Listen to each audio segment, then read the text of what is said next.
आज भी इस देश में मेरे बाप का कानून लागू है, नरेंद्र मोदी के बाप का नहीं। मैं नरेंद्र मोदी का कोई पर्सनल दुश्मन तो हूं नहीं, और मैं देश में नरेंद्र मोदी हटाओ ये कैंपेन भी नहीं चलाता। मैं इस बात में विश्वास ही नहीं रखता कि नरेंद्र मोदी हटाओ। एक मोदी हटाओगे दूसरा बिठा देंगे, दूसरा हटाएंगे तीसरा बिठा देंगे। इसलिए हमको नरेंद्र मोदी को हटाने की कोशिश नहीं करनी है। मोदी जिस फैक्ट्री से तैयार होता है उस फैक्ट्री आरएसएस को हटाने की कोशिश करनी चाहिए। इस देश से आरएसएस को हटाना चाहिए। अमेरिका में कल परसों बात हुई है, वहां के लोगों ने कहा है कि आरएसएस टेररिस्ट ऑर्गेनाइजेशन है, आतंकवादी संगठन है। यह बात कौन कर रहा है? यूनाइटेड नेशन में हो रही, और हम लोग उनकी बातों पर देश चला रहे हैं। मोहन भागवत कहेगा कि आरक्षण पे चर्चा होनी चाहिए, मोहन भागवत कहेगा तो उसके ऊपर चर्चा हो रही है। हम लोगों को तो सबसे पहले मांग यह करनी चाहिए कि इस देश में जो भाईचारा बना है, एससी के लोग, ओबीसी के लोग, एसटी के लोग, मुस्लिम हो, क्रिश्चियन हो, आपस में भाईचारा के माध्यम से इस देश में शांति से रह रहे हैं। यह मोहन भागवत स्टेटमेंट कर देता है, हम लोगों में दंगे निर्माण होते हैं। इसलिए इस देश के सुरक्षा के लिए मोहन भागवत को रासुका लगाकर जेल में डालना चाहिए। भाई यह आदमी खतरनाक है देश की सुरक्षा के लिए, कुछ भी बोल देता है और देश उसके ऊपर काम करता है। तो हम लोगों को यह मांग करनी होगी, आज हम लोगों को यह संकल्प लेकर जाना होगा। देखो, बाबा साहब ने घोषणा की मैं भारत बौद्धमय करूंगा। आज बौद्धमय भारत की परिस्थिति क्या है पता है? भारत में बौद्धों की ऑन रिकॉर्ड संख्या है 0.6%। बाबा साहब ने जाते जाते हम लोगों को जो बौद्ध धर्म दिया, क्या व्यवस्था देकर गए पता है आप लोगों को? 1950 में बाबा साहब अंबेडकर पहली बार वर्ल्ड फेलोशिप ऑफ बुद्धिस्ट के कॉन्फ्रेंस में गए, 28 देशों के प्रतिनिधि उसमें थे। 1954 में बाबा साहब तीसरी वर्ल्ड फेलोशिप ऑफ बुद्धिस्ट के कॉन्फ्रेंस में गए, 54 कंट्रीज के रिप्रेजेंटेटिव्स, प्रेसिडेंट्स, राष्ट्रपति, सीएम, प्राइम मिनिस्टर उस कॉन्फ्रेंस में थे। 1956 में बाबा साहब चौथी वर्ल्ड फेलोशिप ऑफ बुद्धिस्ट की कॉन्फ्रेंस में गए। आज बाबा साहब अंबेडकर जी ने हमको 125 देशों के साथ जोड़ रखा है। 125 देश, 125 देशों के साथ बाबा साहब ने हमको जोड़ रखा है। हमको यह बात ही पता नहीं। हमारे यहां पर उना कांड होता है, हमारे यहां पर गुजरात में लोगों को पीटा जाता है, हम लोग वहीं पर आंदोलन कर रहे हैं। हम लोग खुद को दलित बता रहे हैं। यह दलित शब्द भारत के बाहर कहीं नहीं है।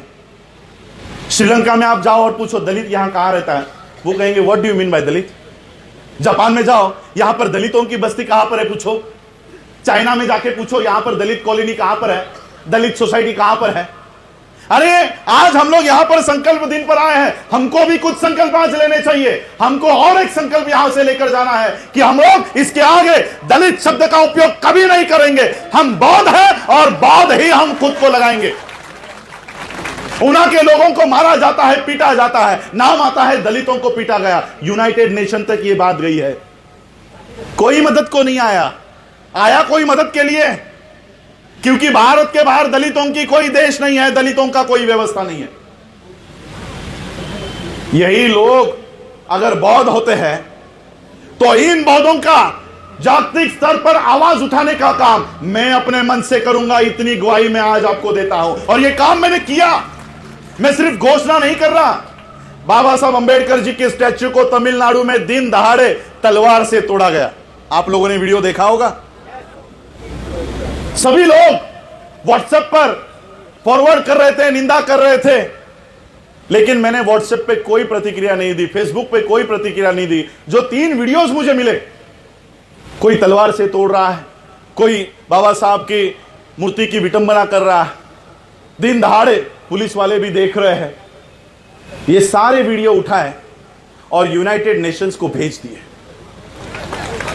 यूनाइटेड नेशन को लेटर के साथ भेज दिया कि देखो डॉक्टर बाबा साहब अंबेडकर जी ने इस देश में बौद्ध धर्म का पुनर्जीवन यहां पर पुनर्स्थापन किया है। उन बोधिसत्व बाबा साहब अंबेडकर जी की मूर्ति को किस तरह से आरएसएस के लोग तोड़ रहे हैं, हमारी मदद कीजिए। यूनाइटेड नेशन ने मुझे रिप्लाई भेजा और कहा आप आपकी बात विस्तार से हमारे सामने रखिए कि क्या बौद्धों के ऊपर वहां पर हो रहा है। और इसलिए बाबा साहब ने जो व्यवस्था हमारे हाथ में दी है, क्या व्यवस्था है पता है?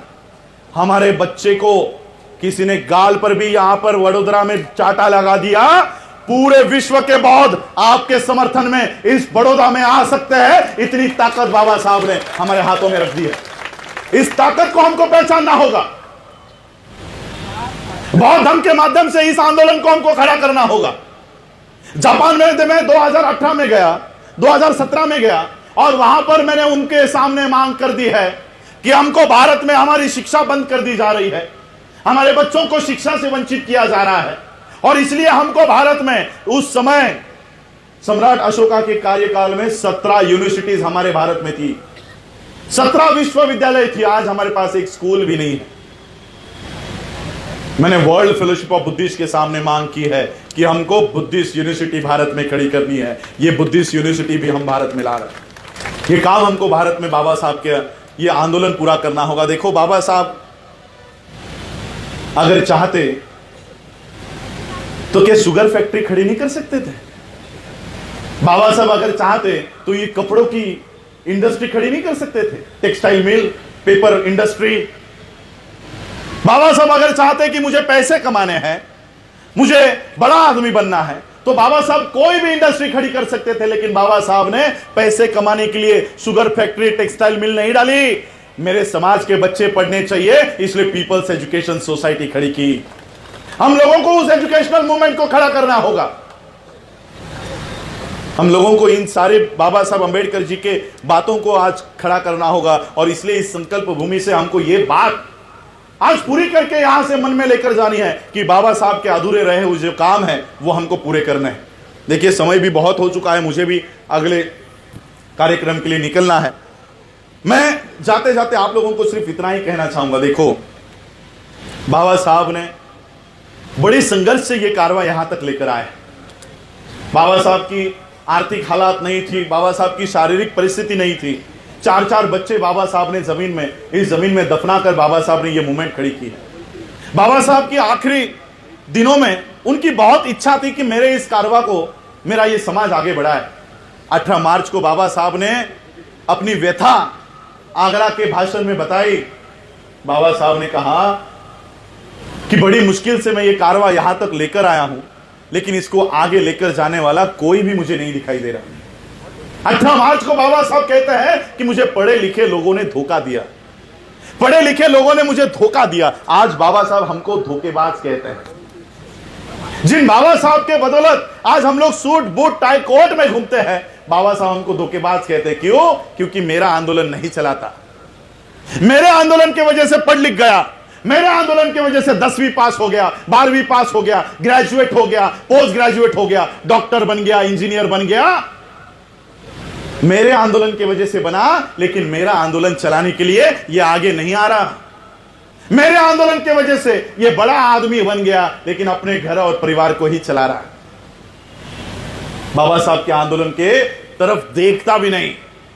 इसलिए मैं आप लोगों से उम्मीद करूंगा, अपील करूंगा कि बाबा साहब के इस धम्म के कारवा को बढ़ाने के लिए मैं किसी पॉलिटिकल पार्टी का समर्थन भी नहीं करता, विरोध भी नहीं करता, लेकिन जो भी इस देश में मानव अधिकारों के उल्लंघन करेगा, हम उसके विरोध में आवाज उठाएंगे। चाहे वो राहुल गांधी हो या नरेंद्र मोदी हो, कोई भी हो, मुझे किसी से डर नहीं है। ये आज जो ताकत मुझे बोलने की मिली है, ये बाबा साहब के संविधान से मिली है। आज भी इस देश में मेरे बाप का कानून लागू है, नरेंद्र मोदी के बाप का नहीं।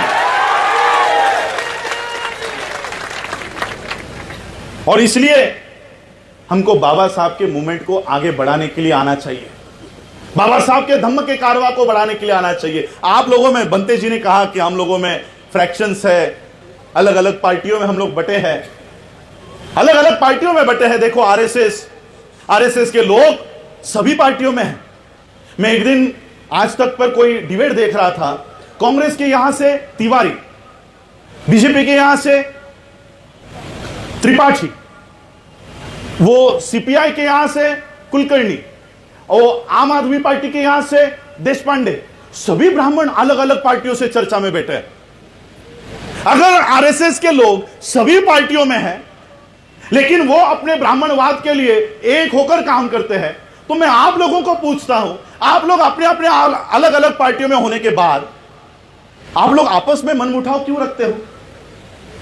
अगर वो अपने ब्राह्मणवाद के लिए एक हो सकते हैं तो अलग अलग पार्टियों में रहकर आप बौद्ध धर्म के लिए एक नहीं हो सकते? जिस तरह से आप लोग विहार में जाते हो, बौद्ध विहार में जाते हो, अपने चप्पल जूते बाहर रखते हो, मैं आपसे अपील करूंगा इस बौद्ध धर्म के मूवमेंट में आते हुए अपने अपने पार्टियां बाहर रखो और बौद्ध बन के एक आओ,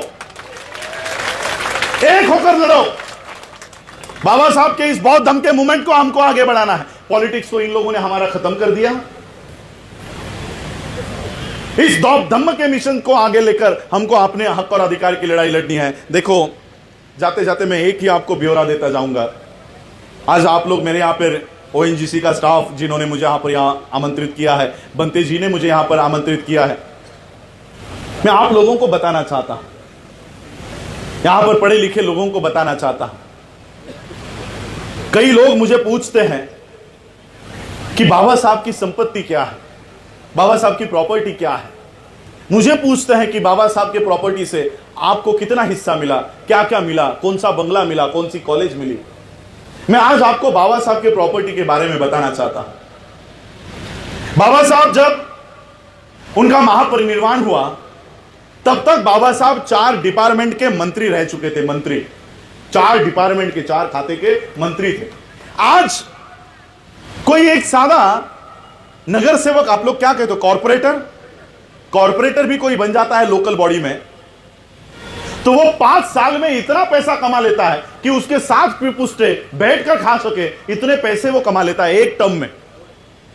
तो बाबा साहब तो मंत्री थे, बाबा साहब ने कितने पैसे कमाए होंगे? 4 डिपार्टमेंट के मंत्री के पास कितने पैसे होंगे? जब बाबा साहब का महापरिनिर्वाण हो गया तब उनके बैंक अकाउंट में 15,000 रुपए थे और किसी बैंक का बाबा साहब पर कर्जा था। 4 डिपार्टमेंट के मंत्री रह चुके बाबा साहब, उनके खाते में 15,000। तो बाबा साहब की प्रॉपर्टी क्या है? तो बाबा साहब की संपत्ति क्या है? आज मैं आप लोगों को बाबा साहब की संपत्ति जाहिर करता हूं।